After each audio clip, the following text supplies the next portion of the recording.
Howdy folks, and welcome back to the channel. Today we are taking a look at the newly released Desert Redux map in Warbrokers, arriving with update 542. For those following the game's development, it has been a little quiet on the developer activity front lately, so seeing a substantial update like this is incredibly refreshing. This map is a complete reimagining of the original Desert map, which was actually the very first map added to Warbrokers. Looking at the environment, Desert Redux completely abandons the expansive dunes and open areas of its predecessor. Instead, it focuses entirely on a dense, inner-city, arid environment. The aesthetic has shifted to a distinct Middle Eastern theme, complete with dusty streets and signage featuring a mix of English and Arabic lettering. One of my favorite aspects of this new design is how detailed it feels. The architectural style and overall atmosphere perfectly fit, using types of assets and synthy things that go alongside the existing clone map pretty well, maintaining a consistent visual identity for the game while significantly upgrading the level of detail. It feels like a natural, high-quality evolution for the game's environments. Because of this dense urban layout, vehicles have been completely removed from the roster for this map.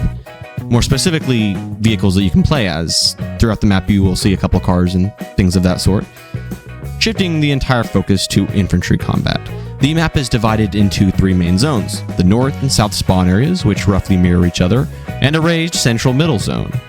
The middle zone features taller buildings that offer excellent sightlines down to the lower spawn areas. However, holding this position is incredibly dangerous due to the sheer number of angles you can be attacked from. What I really appreciate about the combat flow here is the balance. It has a very strong close quarters feel, heavily favoring submachine guns and shotguns through its tight corridors and building interiors, yet despite how cramped it can get, snipers and longer range weapons still feel completely fine and viable. To get a good line of sight, snipers have to position themselves in that exposed mid-area, which creates a great risk versus reward dynamic.